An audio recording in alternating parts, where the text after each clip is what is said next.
السلام عليكم ورحمة الله تعالى وبركاته. مبسملا محمدلا مسليا مسلما نحمده ونستعينه ونستغفره ونؤمن به ونتوكل عليه. نعوذ بالله من شرور أنفسنا ومن سيئات أعمالنا. من يهده الله فلا مضل له ومن يضلله فلا هادي له. نشهد أن لا إله إلا الله نشهد أن محمدا عبده ورسوله أرسله بالحق بشيرا ونذيرا وداعيا إلى الله بإذنه سراجا منيرا. سبحانك لا علم لنا إلا ما علمتنا إنك أنت العليم الحكيم. أما بعد فقد قال الله تعالى في محكم تنزيل والفرقان العليم. أعوذ بالله السميع العليم. بسم الله الرحمن الرحيم. لا تكتموا الشهادة ومن يكتمها فإنه عاصم قلبه والله بما تعملون عليم. صدق الله مولانا العليم. صدق رسوله النبي الكريم. ونحن على ذلك من الشاهدين والشاكرين والحمد لله رب العالمين. புகழ் அனைத்தும் இரட்சகன் அல்லாஹ்விற்கே உரித்தாகட்டும். பூமான் நபி ஸல்லல்லாஹு அலைஹி வஸல்லம் அவர்களின் மீதும் அருமைநாயகம் ஸல்லல்லாஹு அலைஹி வஸல்லம் அவர்களின் குடும்பத்தார்கள் மீதும் பெருமானார் ஸல்லல்லாஹு அலைஹி வஸல்லம் அவர்களின் தோழர்கள் சஹாபாக்களின் மீதும் தாபீன்கள் மீதும் தபா தாபீன்கள் மீதும் நல்லவர்கள் நாதாக்கள் உலகத்திலே வாழ்ந்து கொண்டிருக்கக்கூடிய மூமினான முஸ்லிமான ஆண் பெண் இரு சாரார்கள் மீதும் குறிப்பாக உங்களின் மீதும் என் மீதும் அல்லாஹுவின் கருணையும் சாந்தியும் சமாதானமும் என்றென்றும் நின்று நிலவட்டுமாகுக. கண்ணியத்திற்குரியவர்களே, அல்லாஹுவின் நல்லடியார்களே, ஜமாதுல் அவ்வல் மாதத்தின் 2வது வெள்ளிக்கிழமையிலே நாம் வீற்றிருக்கிறோம். நாட்களில் சிறந்த வெள்ளிக்கிழமையின் இந்த நாட்களில் உண்டான பரக்கத்துக்களையும் கைராத்துக்களையும் அல்லாஹு ஜல்ல ஷானஹு தஆலா வந்திருக்கக்கூடிய உங்களுக்கும் வரவிருக்கக்கூடிய அவர்களுக்கும் அல்லாஹ் தந்த அருள் பாலிப்பானாக. கண்ணியமானவர்களே, அல்லாஹுவின் நல்லடியார்களே, வாழ்க்கைக்கு தேவையான எல்லா காரியங்களையும் எல்லா வழிகளையும் இந்த உலகத்திற்கு வழிகாட்டியாக செய்து காட்டி சென்ற பெருமான் ஸல்லல்லாஹு அலைஹி வஸல்லம் அவர்களும் நடமாடக்கூடிய ஒரு வழிகாட்டியாக இருக்கக்கூடிய குர்ஆனும் இந்த உலகத்திலே மனித சமுதாயம் எப்படி வாழ வேண்டும், தங்களுடைய வாழ்க்கைகளை எப்படி வகுத்து கொள்ள வேண்டும் என்றெல்லாம் வழிகாட்டக்கூடிய விஷயங்களிலே குர்ஆனும் ஹதீஸும் நமக்கு நிறைய வழிகாட்டுதல்கள் செய்திருப்பதை நாம் பார்த்திருக்கிறோம்.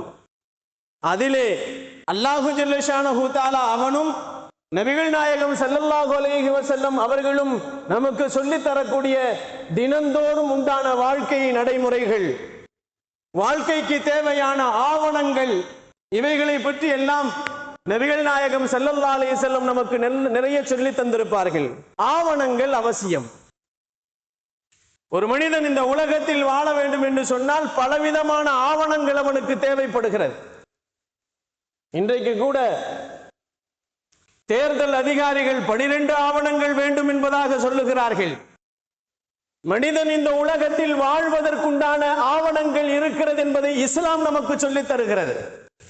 ஆவணங்களை பற்றி என்ன இஸ்லாம் சொல்லுகிறது, ஆவணங்களை நாம் எப்படி பாதுகாக்க வேண்டும் என்று இஸ்லாம் நமக்கு சொல்லித் தருகிறது என்று சொன்னால் வரலாறுகள் நெடுக்க ஆவணங்களை பற்றித்தான் குர்ஆனும் ஹதீஸும் நமக்கு நிறைய சொல்லித் தரப்படும். கண்ணியமானவர்களே, அல்லாஹுவின் நல்லடியார்களே, அதிலும் மிக முக்கியமாக மனிதன் இந்த உலகத்தில் வாழ்வதற்குண்டான ஆவணங்களை அல்லாஹ் குர்ஆனிலே நிறைய எழுதி காட்டுவான், பதிவு செய்ய சொல்லுவான். வாழ்க்கையிலே நாம் அண்ணன் தம்பிகள் 2 பேர் ஒன்றாக வாழ்ந்து கொண்டிருக்கிறோம். 2 பேர்களும் தொழில் செய்கிறோம் என்று சொன்னால் அந்த 2 பேர்களும் தொழில் செய்கின்ற நேரத்திலே அந்த தொழிலுக்குண்டான ஆவணங்கள் வேண்டும் என்று குர்ஆன் சொல்லுகிறது. ஒருவரிடத்திலே நாம் கடன் வாங்குகிறோம் என்று வைத்துக் கொள்ளுங்கள். அந்த கடனை வாங்கக்கூடிய நேரத்தில், கொடுக்கக்கூடிய நேரத்தில் வாங்கக்கூடியவரும் கொடுக்கக்கூடியவரும் ஆவணங்களை தயார் செய்து கொள்ள வேண்டும் என்று இஸ்லாம் சொல்லுகிறது.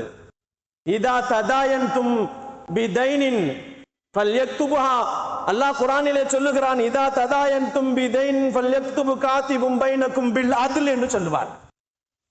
நீங்கள் 2 பேர்களுக்கு மத்தியிலே கடன் வாங்கக்கூடிய விஷயத்திலே நீங்கள் நடுமத்தியிலே இருக்கக்கூடிய நல்ல மனிதனை, நீதமான மனிதனை நடுவனாக ஆக்கிக் கொள்ளுங்கள் என்று அல்லாஹ் சொல்லுவார்.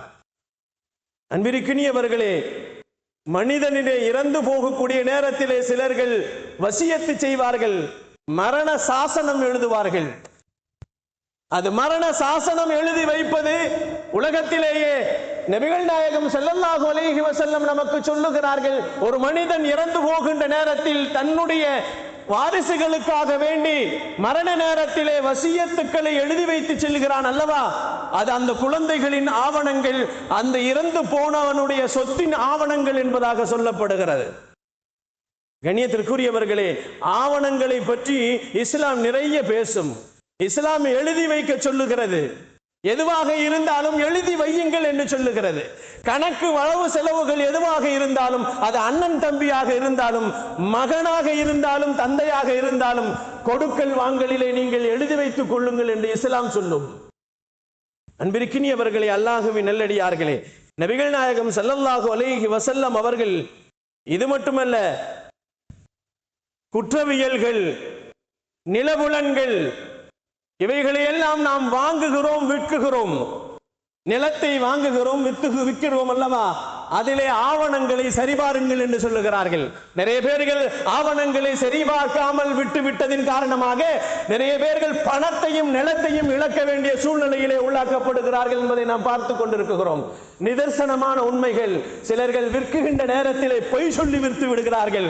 சிலர்கள் விற்குகின்ற நேரத்திலே இது உண்மையானது என்று சொல்லுகிறார்கள். ஆனால் அதை வாங்கக்கூடியவர்கள் அவரை நம்பிவிட்டு ஆவணங்களை பார்க்காமல் அதை வாங்குவதனால் அவர்கள் இழக்கக்கூடிய இழப்புகள் நிறைய இருக்கிறது என்பதை நாம் பார்த்து கொண்டுதான் இருக்கிறோம். கண்ணியமானவர்களே, அல்லாஹுவின் நல்லடியார்களே, இஸ்லாம் நமக்கு சொல்லுகிறது, ஒரு பொருளை நீங்கள் வாங்குவதாக இருந்தாலும், ஒரு பொருளை நீங்கள் விற்குவதாக இருந்தாலும், அதிலே என்னென்ன டேமேஜ்கள் இருக்கிறது என்பதை பார்த்து விற்க வேண்டும், பார்த்து வாங்க வேண்டும் என்று இஸ்லாம் சொல்லுகிறது. யாருக்கும் நஷ்டம் வந்து விடக்கூடாது, யாரையும் நஷ்டப்படுத்தி விடக்கூடாது. இஸ்லாம் இதைத்தான் சொல்லுகிறது. இவைகள் எல்லாம் ஆவணங்கள் என்று சொல்லப்படுகிறது. ஒரு நிலத்தை வாங்குகிறோம் என்று சொன்னால் அதற்காக வேண்டி ஈசி போட்டு பார்க்குகிறோம், வில்லங்கங்கள் போட்டு பார்க்குகிறோம். இவைகளை எல்லாம் வாங்கக்கூடியவர்கள் பார்க்க வேண்டிய அவசியத்தில் இருக்கிறார்கள் என்று இஸ்லாம் நமக்கு சொல்லித் தருகிறது. நிறைய பேர்கள் இதைத்தான் இழந்து போகிறார்கள். சொல்லக்கூடியவர், விற்கக்கூடியவர் நியாயமானவர், நீதமானவர், ஒரு நல்ல மனிதர் என்பதின் காரணமாக அவர் எல்லாம் சரியாக இருக்கும் என்று நினைத்து கனவிலேயே வாங்கி விடுவதின் காரணத்தினால் கடைசியாக வாங்கிய சொத்தையே இழக்க வேண்டிய சூழ்நிலைக்கு வருகின்ற ஒரு நெருக்கடியான நிலையிலே கொண்டு தள்ளப்படக்கூடியவர்களாக இருந்து கொண்டிருக்கிறார்கள் என்பது இஸ்லாம் சொல்லக்கூடிய மிகப்பெரிய ஆவணத்தின் கவனத்தை நமக்கு படுத்துகிறது என்பதை பெருமானார் ஸல்லல்லாஹு அலைஹி வஸல்லம் அவர்கள் நமக்கு சொல்லுவார்கள். வாங்கக்கூடியவர்கள் ஏமாந்து போவதனால் விற்கக்கூடியவர்கள் ஏமாற்றக்கூடாது என்று சொல்லப்படுகிறது. விற்கக்கூடியவர்கள் எப்படி வேண்டுமானாலும் எதை வேண்டுமானாலும் சொல்லி விற்பது என்பது மோசடி என்று சொல்லுகிறது இஸ்லாம். அவர்கள் செய்யக்கூடிய தொழிலை அவர்கள் மோசடி செய்து விட்டார்கள். ஒரு மூமினுடைய இடத்திலே அவன் மோசடி செய்து விட்டான் என்றுதான் சொல்லப்படுகிறது. கண்ணியமானவர்களே, அல்லாஹுவின் நல்லடியார்களே, பத்திரங்களை சரியாக பத்திரமாக வைத்துக் கொள்ளுங்கள் என்று இஸ்லாம் சொல்லுகிறது. நீங்கள் கடன் பத்திரமாக இருந்தாலும் சரி, நீங்கள் வாங்கக்கூடிய சொத்து பத்திரமாக இருந்தாலும் சரி, வீட்டு பத்திரங்களாக இருந்தாலும் சரி, ஆவணங்களை சரிபார்த்துக் கொள்ளுங்கள் என்று சொல்லுகிறார். கடந்த காலங்களிலே பள்ளிவாசலின் ஆவணங்களை கூட சரிபடுத்திக் கொள்ளுங்கள் என்பதாக அறிவுறுத்தப்பட்டது. பள்ளிவாசல் எல்லாம் சில நேரங்களிலே பள்ளிவாசலுக்கு பட்டா இல்லாமல் இருக்கிறது. பள்ளிவாசலுக்கு பள்ளிவாசல் நிலம் இல்லை, இது புறம்போக்கு நிலம் என்பதாக எழுதப்பட்டிருக்கிறது, மாற்றி எழுதப்படுகிறது என்றெல்லாம் நிறைய விஷயங்கள் நமக்கு ஊடகங்கள் வழியாக நாம் தெரிந்து கொண்டுதானே இருக்கிறோம். கண்ணியமானவர்களே, அல்லாஹுவின் நல்லடியார்களே, அதற்குத்தான் குர்ஆனும் ஹதீஸும் நமக்கு சொல்லுகிறது, உங்களிடத்திலே இருக்கக்கூடிய எந்த பொருளாக இருந்தாலும் அதற்கு ஆவணங்களை நீங்கள் ரெடிபடுத்திக் கொள்ளுங்கள், அதை ஆவணங்களை நீங்கள் சரியாக சரிபடுத்திக் கொள்ளுங்கள் என்பதாக சொல்லப்படுகிறது. கண்ணியமானவர்களே, அல்லாஹுவின் நல்லடியார்களே, பத்திரங்களும் கடன் பத்திரங்களும் வீட்டு பத்திரங்களும் நிலம் பத்திரங்களும் இவைகளிலே எப்படி நாம் சரியாக ஆவணங்களை எதிர்பார்ப்பது போன்றே நாம் வாழக்கூடிய வாழ்க்கைக்கு உண்டான ஆவணங்களையும் சரிபடுத்த வேண்டும் என்று இஸ்லாம் சொல்லுகிறார். கண்ணியமானவர்களே, அல்லாஹ்வின் நல்லடியார்களே, இந்த ஆவணங்கள் தான் நமக்கு சாட்சி என்பதாக குர்ஆன் சொல்லுகிறது. ஆவணங்கள் என்று சொன்னால் அதுதான் உங்களுக்கு ஷஹாதத் என்று சொல்லப்படுகிறது. கண்ணியமானவர்களே, ஓட்டு போடுவது நமக்கு ஒரு ஆவணம்.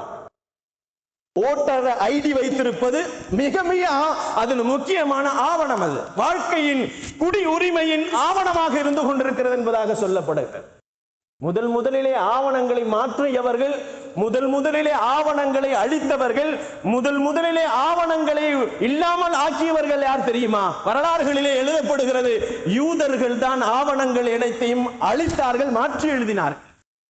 அல்லாஹ் குர்ஆனிலே சொல்லுகிறான், நபிகள் நாயகம் ஸல்லல்லாஹு அலைஹி வஸல்லம் அவர்களின் வாழ்க்கை வரலாறுகள் தௌராத்திலே எழுதப்பட்டது, இன்ஜீலிலே எழுதப்பட்டது, எல்லா கிரந்தங்களிலேயும் எழுதப்பட்டிருந்தது, எல்லா வேத நூல்களிலும் எழுதப்பட்டிருந்தது, மகாபாரத்தில் இருந்தது, எல்லா தீர்க்கதரிசிகளுடைய வரலாறுகளையும் அதிலே பதியப்பட்டது மட்டுமல்லாமல் பெருமானார் ஸல்லல்லாஹு அலைஹி வஸல்லம் அவர்களின் வருகை, அவர்களின் குணநிலங்கள், அவர்களின் உயரம், அவர்களின் கலர், அவர்களின் நிறங்கள் அனைத்துமே அதிலே பதிவு செய்யப்பட்டிருக்கிறது. ஆனால் யூதர்கள் தான் நபிகள் நாயகம் ஸல்லல்லாஹு அலைஹி வஸல்லம் அவர்களின் ஆவணங்களை அழித்தார்கள், அழித்து எழுதினார்கள் என்று அல்லாஹ் குர்ஆனிலே சொல்லுகிறான். யக்துமுஹா, அவர்கள் அழித்து விட்டார்கள் நாயகம் ஸல்லல்லாஹு அலைஹி வஸல்லம் அவர்களின் ஆவணங்களை, அவர்களின் வரலாறு சம்பவங்களை, அவர்களின் எல்லா விதமான ஆவணங்களையும் தௌராத்திலிருந்து நீக்கி விட்டார்கள், மாற்றி எழுதி விட்டார்கள் என்பதாக அல்லாஹ்வே குர்ஆனிலே சொல்லுகிறான். நபிகள் நாயகம் ஸல்லல்லாஹு அலைஹி வஸல்லம் அவர்களின் வருகை, அவர்களின் குணநிலம், அவர்களின் நபி, அவர்கள் நபியாக்கப்பட்டார்கள் என்பதற்கு ஆவணமாக இருப்பதுதான் வேதங்கள். நாயகத்திற்கு ஆவணம் வேதங்கள் தான். 4 வேதங்கள் சொல்லப்பட்ட இன்ஜீல், சபூர், ஃபுர்கான் என்றெல்லாம் சொல்லப்படக்கூடிய ஜபூர் என்ற வேதங்கள் அனைத்துமே நாயகம் பெருமான் ஸல்லல்லாஹு அலைஹி வஸல்லம் அவர்களின் ஆவணங்கள். இந்த ஆவணங்களை சரிபடுத்த வேண்டும் என்பதை இஸ்லாம் நமக்கு தெளிவாக சொல்லுகிறது. நாம் சொல்ல வர வேண்டியது என்னவென்று சொன்னால், கண்ணியமானவர்களே, அல்லாஹ்வின் நல்லடியார்களே, எல்லோரும் நாம் கேள்விப்பட்டு கொண்டிருக்கக்கூடிய எஸ்ஐஆர் என்று சொல்லப்படக்கூடிய ஆவணங்கள் திருத்தத்தை சீக்கிரமாக திருத்திக் கொண்டிருக்கிறார்கள் என்பதை நாம் பார்க்கின்ற நேரத்திலே நாம் எல்லாம் இந்த நாட்டிலே இருப்போமா, நம்மளை துரத்தி விடுவார்களா என்ற ஒரு பயம் நமக்குள்ளே இருந்து கொண்டிருக்கிறது. பயப்பட வேண்டாம், பயப்பட வேண்டிய அவசியம் இல்லை.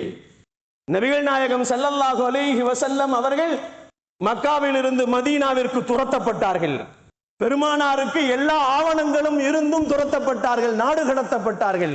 பெருமானார் அகதியாக மதீனாவிற்கு போனார்கள் அல்லவா? கண்ணியமானவர்களே, அல்லாஹ்வின் நல்லடியார்களே, ஆவணங்களை சரிபடுத்த வேண்டும்.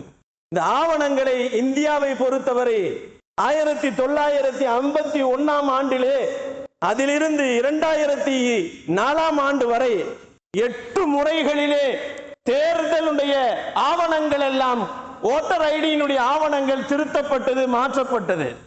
8 முறைகள் திருத்தப்பட்டது என்பதாக சொல்லப்படுகிறது. தீவிரமாக இப்பொழுது திருத்தப்பட வேண்டும் என்று 2025 முனைய வேண்டிய நிலைகள் என்னவென்று சொன்னால், சில காரணத்தினால் அவர்கள் செய்கிறார்கள் என்பதாக சந்தேகிக்கப்படுகிறது. உண்மையும் அதுதான் என்பதாக நினைக்கப்படுகிறது. கண்ணியமானவர்களே, அல்லாஹ்வின் நல்லடியார்களே, நபிகள் நாயகம் ஸல்லல்லாஹு அலைஹி வஸல்லம் அவர்கள் ஆவணங்களுக்கு மிக முக்கியத்துவம் கொடுக்கிறார்கள். இந்த ஆவணங்கள் முதல் 2 விதமாக அவர்கள் ஆவணங்களை பிரிக்கிறார்கள். தேர்தல் கமிஷனர்கள் என்ன செய்கிறார்கள் என்று சொன்னால், ஆவணங்களை 2 விதமாக பிரிக்கிறார்கள். SSR என்பதாக பிரிக்கிறார்கள், அதே போன்று SIR என்பதாக பிரிக்கிறார்கள். கண்ணியத்திற்குரியவர்களே, அல்லாஹ்வின் நல்லடியார்களே, விவரமாக சொல்ல வேண்டிய அவசியம் இல்லை. எல்லா விஷயங்களையும் தகவல்கள் மூலமாக, வாட்ஸ்அப்புகளின் மூலமாக, பேஸ்புக்குகளின் மூலமாக, ஊடகங்கள் மூலமாக எல்லா வீடுகளுக்கும் போய்கொண்டே இருக்கிறது. ஆனாலும் சந்தேகம். குஜராத்திலே, யூபியிலே நிறைய பேர்கள் வாக்கு போட முடியாமல் வாக்கு உரிமைகளை எல்லாம் இழந்து நாட்டை விட்டு துரத்தப்பட்டார்கள் என்றெல்லாம் சொல்லுகின்ற நேரத்திலே நமக்கும் அந்த நிலைமை வந்து விடுமோ என்ற பயத்திலே நாம் எழுந்து கொண்டிருக்கிறோம். கண்ணியமானவர்களே, அல்லாஹ்வின் நல்லடியார்களே, புதியதாத வாக்கு இதனுடைய நோக்கம் என்னவென்று பார்க்கின்ற நேரத்திலே SIR நோக்கத்தை சொல்லுகிறார்கள். இதனுடைய நோக்கம் என்னவென்று சொன்னால், திருத்தம் செய்வது, உயிரோடு இருப்பவர்களை அவர்களை ரினிவல் பண்ணுவது, இறந்து போவர்களை நீக்கி விடுகிறது. இதுதான் சொல்லப்படுகிறது. அது இல்லாமல் வெளியூரிலே இருக்கக்கூடியவர்கள் உள்ளூரில் தான் இருக்குகிறார்களா அல்லது வெளிநாட்டிலே இருக்கக்கூடியவர்களை சரிபடுத்துவது, இவைகள் தான் அதிலே மிக முக்கியம் என்பதாக சொல்லப்படுகிறது. ஆனால் இவர்கள் புறத்து வழியாக வந்து எப்படியாவது 2004 யாருக்கெல்லாம் ஓட்டுரிமை இல்லை, யாரெல்லாம் ஓட்டுரிமை போடவில்லையோ, யாருடைய தந்தைமார்கள் எல்லாம் ஓட்டு போடவில்லையோ அவர்களுக்கெல்லாம் ஓட்டுரிமை இல்லை என்று சொல்லும் அளவிற்கு அவர்கள் தங்களுடைய நிலைமைகளை, தங்களுடைய காரியங்களை சாதிப்பதற்காக வேண்டி அவர்கள் பின்னால் வழியாக நுழைகிறார்கள் என்பதை கொஞ்சம் நாம் யோசிக்கின்ற நேரத்தில் தான் நமக்கும் கொஞ்சம் இந்த நாட்டிலே இருப்பதற்கு உரிமை இருக்கிறதா, குடி உரிமைகளை விட்டும் நம்மை பிரித்து விடுவார்களா என்று நாம் பயப்பட வேண்டியவர்களாக இருந்து கொண்டிருக்கிறோம். கண்ணியமானவர்களே, அல்லாஹ்வின் நல்லடியார்களே, கடைசியாக 2025 வாக்கு திருத்தப்பட்ட பட்டியலிலே தமிழ்நாட்டிலே சுமார் 6.36 கோடி வாக்காளர்கள் உள்ளார்கள். எஸ்ஐஆரின் மூலமாக அதிலே நிறைய பேர்கள் வெளியாக்கப்பட்டார்கள் என்பதாக கடந்த வருடங்களிலே சொல்லப்பட்டது. அன்பிற்கினியவர்களே, அல்லாஹ்வின் நல்லடியார்களே, அந்த இடத்தை விட்டும் இடம்பெயர்ந்தவர்கள் விரைவாக அவர்கள் வந்து விடுவார்களா அல்லது இல்லாமல் போகி விடுவார்களா என்றெல்லாம் சந்தேகப்படக்கூடிய அந்த நிலைமையிலே வாக்காளர்களை சரிபடுத்த வேண்டும் என்பதாக இந்த எஸ்ஐஆர் நுழைந்திருக்கிறது என்பதை நாம் பார்க்கப்பட வேண்டிய அவசியத்திலே இருக்கிறோம். கண்ணியத்திற்குரியவர்களே, அல்லாஹ்வின் நல்லடியார்களே, இறந்து போனவர்கள் அவர்களை நீக்க வேண்டும் என்பதாக சொல்லுகிறார்கள். உண்மைதான். இறந்து போனவர்கள் நீக்கப்பட வேண்டும் என்று சொன்னால் இருக்கக்கூடியவர்கள் அந்த இறந்து போனவர்களுடைய வாக்கு சீட்டு இருக்கிறது அல்லவா, அந்த ஓட்டர் ஐடியினுடைய அந்த ஆதாரம் தான் இருக்கக்கூடியவர்களுக்கு ஆதாரமாக இருந்து கொண்டிருக்கிறது. இறந்து போனவர்களின் ஓட்டர் ஐடியை தான் அவர்கள் நம்பரை கேட்கிறார்கள். அந்த 2 பேர்கள் தந்தையோ அல்லது தாயோ அல்லது அவர்களின் பாதுகாவலர்களோ இருக்க வேண்டும் என்றெல்லாம் இங்கே குழப்பிக் கொண்டிருக்கிறார்கள் என்பதைத்தான் நாம் பார்த்து கொண்டிருக்கிறோம். கண்ணியமானவர்களே, அல்லாஹ்வின் நல்லடியார்களே, நவம்பர் 4ஆம் தேதியிலிருந்து டிசம்பர் 4ஆம் தேதி வரை ஓட்டர் ஐடியை தீவிரமாக சீர்திருத்தப்பட வேண்டும் என்பதற்காக வேண்டி வீடு வீடாக வருவார்கள். 3 முறை வருவார்கள் என்று சொல்லப்படுகிறது. முதல் முறை ஃபார்ம் கொடுத்து விட்டு சென்று விடுவார்கள். 2வது முறை உங்களிடத்தில் கொடுத்த ஃபார்மை வாங்கக்கூடியவர்களாக வருவார்கள். 3வது டிசம்பர் மாதத்திலே உங்களுக்கு ஓட்டு இல்லை என்று சொல்ல வருவார்கள். இந்த 3 விதமாக உங்கள் வீட்டை தேடி வருவார்கள் என்று சொல்லப்படுகிறது. வீட்டை தேடி வருகின்ற நேரத்தில் கொடுக்கின்ற அந்த ஃபார்மை வாங்கி சரியான முறையிலே நீங்கள் அதை முறையாக எழுதி கொடுத்து விடுங்கள். அதில் என்ன கேட்கிறார்களோ அனைத்தையுமே எடுத்து கொடுத்து விடுங்கள்.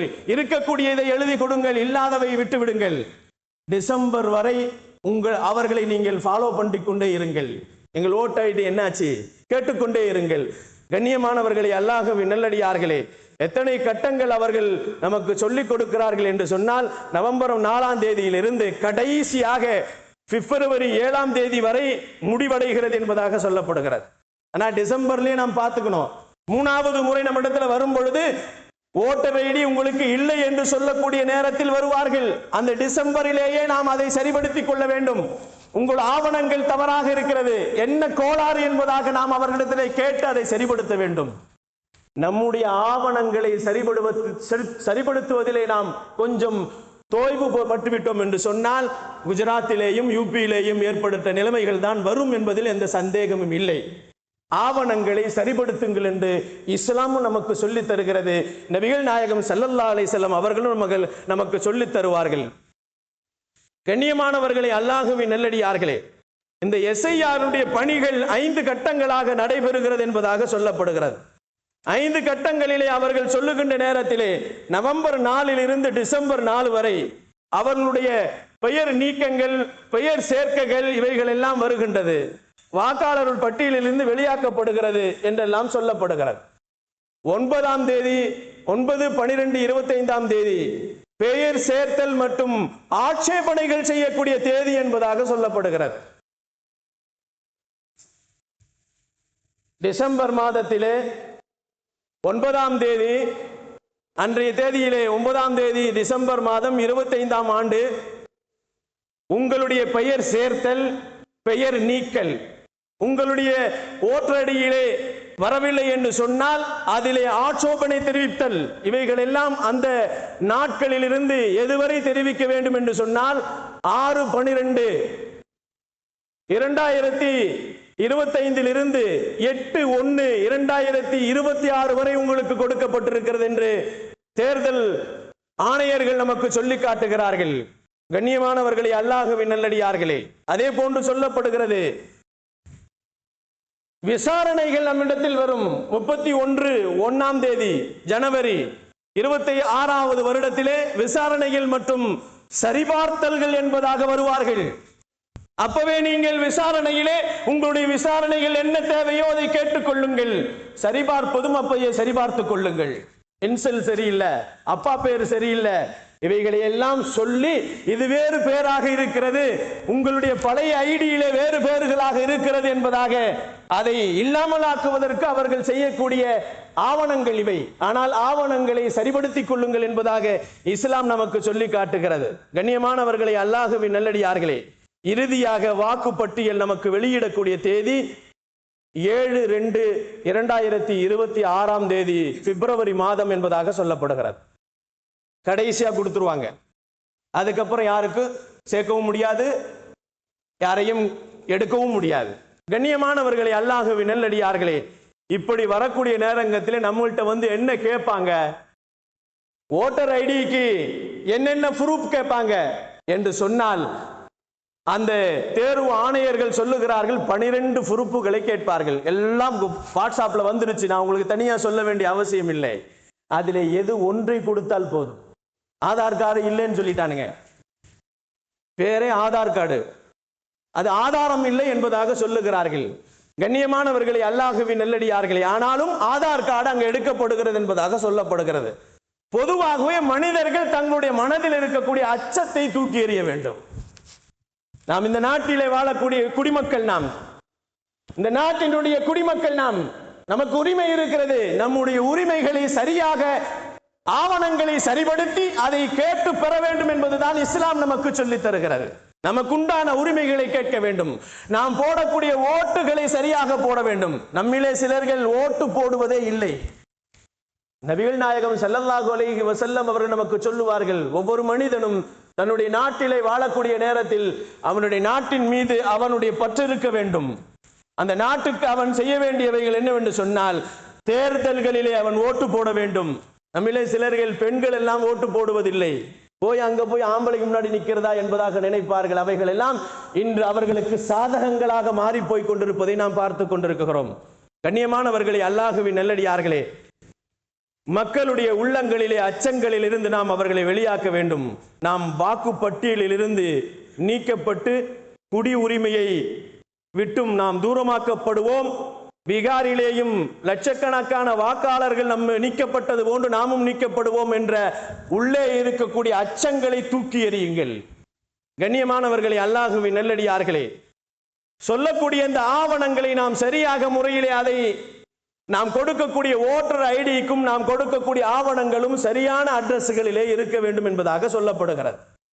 கண்ணியமானவர்களே, அல்லாஹ்வின் நல்லடியார்களே, இன்னைக்கு எப்படி இருந்தாலும் மாற்ற முடியும், மாற்றுவோம் என்று இருக்கக்கூடியவர்கள் மாற்றியே தீர்வார்கள் என்பது உண்மைதான். இருந்தாலும் உரிமைகளை விட்டு கொடுப்பதற்கு ஒரு காலமும் நீங்கள் போகக்கூடாது. காரணம் என்னவென்று சொன்னால், நீங்கள் உங்கள் உரிமைகளை விட்டு கொடுத்தால் நீங்கள் பொய் சாட்சி சொல்வதற்கு சமம் என்பதாக சொல்லப்படுகிறது. அதே மாதிரி யார் ஆவணங்களை மாற்றுகிறார்களோ, யார் ஆவணங்களை திருத்துகிறார்களோ, யார் ஆவணங்களை அழிக்கிறார்களோ அவர்கள் குற்றவாளிகள் என்று இஸ்லாம் நமக்கு சொல்லி காட்டுகிறது.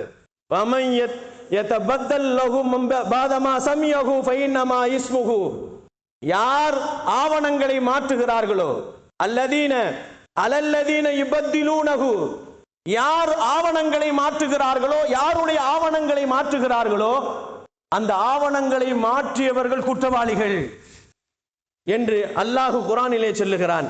கண்ணியத்திற்குரியவர்களே, மாற்றுதல் என்றால் என்னவென்று சொன்னால் அவர்களுடைய அவருடைய பெயர்களை மாற்றுவது அல்லது அவர்களுக்கு கொடுக்கப்பட்ட விஷயங்களிலே மாற்றி அமைப்பது. சாதாரணமாக உதாரணமாக சொல்ல வேண்டும் என்று சொன்னால், பத்திரம் இருக்கிறது அல்லவா, வீட்டு பத்திரம், கடை பத்திரம், நிலத்தினுடைய பத்திரங்களை இதில் மாற்றி எழுதுவது நிறைய நடக்கிறது அல்லவா. பள்ளிவாசல் நிலத்தை கூட மாற்றி எழுதுகிறார்கள் அல்லவா. பள்ளிவாசல் இடத்தை கூட பள்ளி இடம் இல்லை, இது கோவில் இடம் என்பதாக எழுதுகிறார்கள். பள்ளி இடம் இல்லை, இது புறம்போக்கு என்பதாக எழுதுகிறார்கள். இப்படியெல்லாம் ஆவணங்களை மாற்றி எழுதுவது போன்று ஒருத்தன் கடன் கொடுத்திருக்கிறான், ஒருத்தன் கடன் வாங்கி இருக்கிறான், நான் கொடுத்து விட்டேன் என்று எழுதி கொடுப்பது, மாற்றி எழுதுவது, இவைகள் எல்லாம் மாற்றி எழுதுவது ஒரு குற்றவாளி என்பதாக இஸ்லாம் நமக்கு வர்ணித்து காட்டுகிறது என்பதை பெருமானார் ஸல்லல்லாஹு அலைஹி வஸல்லம் அவர்கள் நமக்கு சொல்லி காட்டுவார்கள். ஆவணங்களை நாம் சரியான முறையிலே திருத்தி வைத்துக் கொள்ள வேண்டும் என்பதை பெருமானார் ஸல்லல்லாஹு அலைஹி வஸல்லம் அவர்கள் நமக்கு சொல்லுவார்கள். குறைப்பதற்கோ அதை கூட்டுவதற்கோ யாருக்கும் அனுமதி இல்லை. குறைப்பதற்கோ கூட்டுவதற்கோ யாருக்கும் அனுமதி இல்லை. இறந்து போனவர்களை குறைக்கலாம், இறந்து போனவர்களுடைய ஆவணங்களை எடுத்து விடலாம். ஆனால் இருப்பவருடைய ஆவணங்களை சிலர்கள் இறந்து போனதாக ஆக்கிவிட்டார்கள். ஒரு வேடிக்கையான விஷயம் என்னவென்று சொன்னால், கடந்த காலங்களிலே தேர்தலிலே நிறைய இறந்து போனவர்கள் ஓட்டு போட்டிருக்கிறார்கள். உயிரோடு இருக்கக்கூடியவர்கள் இறந்து போனவர்களாக கருதப்பட்டார்கள். இப்படித்தான் நிறைய ஓட்டுகள் வீணடிக்கப்பட்டிருக்கிறது, உரிமைகள் எல்லாம் அளிக்கப்பட்டிருக்கிறது என்பதை நாம் பார்க்கின்ற நேரத்திலே ஜனநாயக குற்றத்திலே இன்றைய உலகம் மிக மோசமாக போய்கொண்டிருப்பதை நாம் பார்த்து கொண்டிருக்கிறோம்.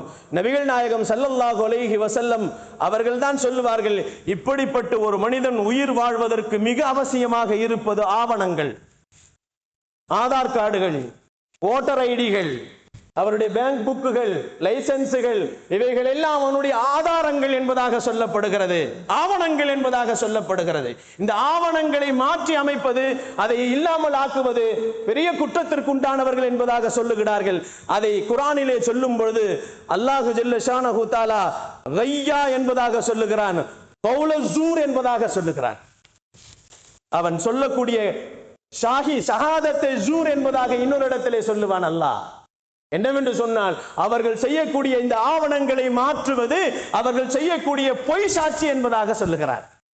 கண்ணியத்திற்குரியவர்களே, அல்லாஹ்வின் நல்லடியார்களே, நபிகள் நாயகம் ஸல்லல்லாஹு அலைஹி வஸல்லம் சொல்லுவார்கள், 7 பெரும் பாவங்கள் என்பதாக அல்லாஹ் சொல்லுகிறான். அந்த 7 பெரும் பாவங்களிலேயே இதையும் அல்லாஹ் தஆலா இணைத்து சொல்லுவான். இணை வைப்பது பெரும் பாவம் என்பதாக சொல்லுவான் அல்லாஹ். இரண்டாவதாக அல்லாஹு ஜல்ல ஷானஹு தஆலா பெற்றோர்களை நோவினை செய்யக்கூடியவர்கள் பெரும் பாவிகள் என்பதாக சொன்னார்கள். நபிகள் நாயகம் ஸல்லல்லாஹு அலைஹி வஸல்லம் மூன்றாவதாக சொன்னார்கள், திருடுவது பெரும் பாவம் என்று சொன்னார்கள், கொலை செய்வது பெரும் பாவம் என்று சொன்னார்கள், அநியாயமாக கொலை செய்வது பெரும் பாவம், கொள்ளையடிப்பது பெரும் பாவம், அதே போன்று சூனியம் வைப்பதும் பெரும் பாவம், பொய் சாட்சியம் சொல்வதும் பெரும் பாவம் என்பதாக சொல்லப்படுகிறது. இன்னைக்கு இல்லாதவர்களை இருக்கிறார்கள் என்பதாகவும் இருக்கக்கூடியவர்களை இல்லாதவர்கள் என்பதாகவும் ஆக்கக்கூடிய ஒரு சூழ்நிலையில் தான் இன்றைய ஆணையங்கள், தேர்தல் ஆணையங்களும் ஆட்சி பீடத்தில் அமர்ந்திருக்கக்கூடியவர்களும் இதை செய்து கொண்டிருக்கிறார்கள். ஒரு காலம் இருந்தது, ஒரு காலத்திலே கட்சியிலே எம்எல்ஏவை விலைக்கு வாங்குவார்கள், எம்பியை விலைக்கு வாங்குவாங்க, எம்எல்ஏயும் எம்பியும் பல கோடிகள் கொடுத்து விலைக்கு வாங்குவார்கள். இப்பவும் நடந்து கொண்டுதான் இருக்கிறது. ஆனால் இன்றைக்கு என்ன செய்யப்படுகிறது என்று சொன்னால், கள்ள ஓட்டு போடப்படுகிறது. கண்ணியமானவர்களை, அல்லாஹ்வின் நல்லடியார்களே, திருட்டு ஓட்டுகளை போடப்படுகிறது. இது எந்த அளவிற்கு என்று சொன்னால், ஒரு இடத்திலே 6 லட்சம் பேர்கள் இருக்கக்கூடிய இடங்களிலே 1 லட்சம் பேர்கள் கள்ளை ஓட்டுகள் போடுகிறார்கள். ஒரே வீட்டில் 48 ஓட்டு. கண்ணியமானவர்களை, அல்லாஹ்வின் நல்லடியார்களே, எதிர்க்கட்சி தலைவர்கள் எல்லாம் இப்படி அதையெல்லாம் நோண்டி அவர்கள் எடுத்து பார்க்கின்ற நேரத்திலே இன்றைய சூழல்கள் எப்படி போய்கொண்டிருக்கிறது என்று சொன்னால், ஆவணங்களை சரிப்படுத்துகிறேன் என்று ஆவணங்களையே இல்லாமல் ஆக்கக்கூடிய ஒரு அரசாங்கம் இருந்து கொண்டிருப்பதை நமக்கு அறிமுகப்படுத்துகிறார்கள். அன்பிற்கினியவர்களே, அல்லாஹ்வின் நல்லடியார்களே, பெருமானார் ஸல்லல்லாஹு அலைஹி வஸல்லம் அவர்கள் அதைத்தான் சொல்லுகிறார்கள், உங்களுக்கு கொடுக்கப்பட்ட வாழ்க்கைக்கு தேவையான ஆவணங்களை சரியாக வைத்துக் கொள்ளுங்கள். அந்த ஆவணங்களை நீங்கள் சரியாக வைத்துக் கொண்டால்தான் நிச்சயமாக உலகத்தில் வாழ்வதற்கு அது ஆதாரங்களாக இருக்கும். 2019 தேர்தலிலே 12 கோடி வாக்காளர்கள் நீக்கப்பட்டதிலே 4 கோடி முஸ்லிம்கள் என்பதாக சொல்லப்படுகிறார்கள். 2019 12 கோடி பேர்களுடைய வாக்காளர்கள் பட்டியல் நீக்கப்பட்டது. அதிலே நீக்கப்பட்டவர்களிலே மிக 4 கோடி பேர்கள் முஸ்லிம்கள் என்பதாக சொல்லப்படுகிறது. அதிலேயும் அதிகமாக பெண் முஸ்லிம்கள் என்பதாக சொல்லப்படுகிறது. ஆவணங்களை சரியாக அதை சரிப்படுத்திக் கொள்ளுங்கள் என்பதாக, ஆதாரங்களை நீங்கள் கொடுத்து ஆவணங்களை சரிப்படுத்துங்கள் என்பதாக இஸ்லாம் நமக்கு சொல்லுகிறது. நிறைய பேர்கள் வாழ்க்கையிலே உலகத்திலே வாழாதவர்களை வாழ்ந்து கொண்டிருக்கிறார்கள் என்பதாக ஆவணங்களிலே பதிவு செய்யப்படுகிறது. ஒரே நேரத்திலே அட்ரஸே இல்லை. வீட்டு நம்பர்னு சொன்னா 1/2 அல்லது 1/3 அல்லது 1-2 என்பதாக இருக்கும். ஆனால் நிறைய ஓட்டர் ஐடியில பார்க்கின்ற நேரத்தில் 000 தான் இருக்குது. இப்படியெல்லாம் அவர்கள் ஆவணங்களை தயாரித்து கள்ள ஓட்டுக்களை போட்டுக் கொண்டிருப்பதற்கு அவர்கள் தயாரித்துக் கொண்டிருக்கிறார்கள். அந்த நிலைமை தமிழகத்திற்கும் வரக்கூடாது என்பதற்காக வேண்டித்தான் நபிகள் நாயகம் ஸல்லல்லாஹு அலைஹி வஸல்லம் அவர்கள் ஆவணங்களை சரிப்படுத்துங்கள் என்ற அடிப்படையிலே மாநில ஜமாத்துல் உலமா சபையின் சார்பாக ஒவ்வொருவர்களும் தங்களுடைய ஆவணங்களை சரியாக வீடு தேடி வரக்கூடியவரிடத்திலே வாங்கி அதை சரியாக பயன்படுத்தி அதை சரியான முறையிலே பூர்த்தி செய்து கொடுத்துவிட்டு அதை தொடர்ந்து ஃபாலோ செய்யுங்கள். உங்களுடைய ஆவணங்களை தொடர்ந்து கொண்டே இருங்கள். என்ன ஆனது என்பதாக போய் பாருங்கள். நீங்கள் போகாமல் இருந்தால், நீங்கள் அதிலே குற்றச்சாட்டுகள் எதுவும் சொல்லாமல் இருந்தால் உங்களுடைய ஆவணங்கள் உங்களை விட்டு போகிவிடும் என்பதை நிதர்சனமான உண்மைகள் உலகத்தில் நடந்து கொண்டிருக்கக்கூடிய நிகழ்வுகள் நமக்கு சான்றுகளாக இருக்கிறது. அன்பிற்கினியவர்களே, அல்லாஹ்வின் நல்லடியார்களே, உலகத்தில் வாழ்வதற்கு மிக அவசியமானது இந்த ஆவணங்கள் என்பதாக நமக்கு எல்லா அரசாங்கங்களும் நமக்கு சொல்லி தந்திருப்பது மட்டுமல்ல, இஸ்லாமும் அதைத்தான் சொல்லுகிறது. உலக வாழ்க்கையில் நமக்கு என்னென்ன ஆவணங்கள் தேவை இருக்கிறதோ அதை சரியாக சரிபடுத்தி வைத்துக் கொள்ளுங்கள். இன்னைக்கு நம்மள்ட்ட நிறைய பேர்கிட்ட பாஸ்போர்ட்டே இல்லை. ஹஜ்ஜுக்கு போகணுன்ற நேரத்தில் தான் பாஸ்போர்ட்டை எடுப்போம். உம்ராவுக்கு போகணும் தான் பாஸ்போர்ட் எடுப்போம். நிறைய பேர்கள் பாஸ்போர்ட் இல்லை. அவன் கேட்கறது கடவுச்சீட்டு தான் கேட்கிறான், பாஸ்போர்ட் கேட்கிறான். எத்தனை பேர்கள்ட்ட பாஸ்போர்ட் இருக்கிறது? 18 வயசு முடிந்ததற்கு பின்னால் தான் பாஸ்போர்ட் எடுக்க முடியும். நிறைய பேர்கள் ஓட்டு உரிமைகளை பெற முடியாமல் போகிறார்கள். இளைஞர்கள் நிறைய பேர்கள் போய்விடுகிறார்கள். ஆகையால் கவனமாக இருக்க வேண்டும், விழிப்புணர்வோடு இருக்க வேண்டும் என்பதைத்தான் இஸ்லாமும் சொல்லி தருகிறது, ஜமாத்துல் உலமா நமக்கு சொல்லி காட்டுகிறது. அன்பிற்கினியவர்களே, அல்லாஹ்வின் நல்லடியார்களே, நமக்கு கொடுக்கப்பட்ட ஆவணங்களை சரிபடுத்துவோம், உலகத்திலே நிம்மதியாக வாழ்வோம். அல்லாஹு ஜல்ல ஷானஹு தஆலா ஆவணங்களை சரிபடுத்துவதற்குண்டான எல்லா உதவிகளையும் அல்லாஹ் தன் புறத்திலிருந்து நம் அனைவர்களுக்கும் உதவி செய்வானாக. வாழும் காலங்கள் எல்லாம் காபாவிற்கு சென்று ஹஜ்ஜுகளையும் உமராக்களையும் தவாஃபுகளையும் செய்யக்கூடிய பாக்கியசாலிகளாக, வாழும் காலங்கள் எல்லாம் நபிகள் நாயகம் ஸல்லல்லாஹு அலைஹி வஸல்லம் அவர்களை கனவிலும் நினைவிலும் கண்டு களித்து சலாம் சொல்லி அவர்கள் நமக்கு பதில் சலாம் சொல்லக்கூடிய பாக்கியத்தை பெற்றவர்களாக, வாழும் காலங்கள் எல்லாம் களிமாவோடு வாழ்ந்து களிமாவோடு நடந்து களிமாவோடு மடியக்கூடிய நல்ல பாக்கியசாலிகளாக அல்லாஹு ஜல்ல ஷானஹு தஆலா உங்களையும் உங்களுடைய குடும்பத்தாரையும் என்னையும் என்னுடைய குடும்பத்தாரையும் உலக முஸ்லிம்களாக இருக்கக்கூடிய அனைவர்களின் குடும்பத்தார்களையும் அல்லாஹ் நசீபாக்குவானாக. வாக்குரு தாவானா வனில் அல்ஹம்துலில்லாஹி ரப்பில் ஆலமீன்.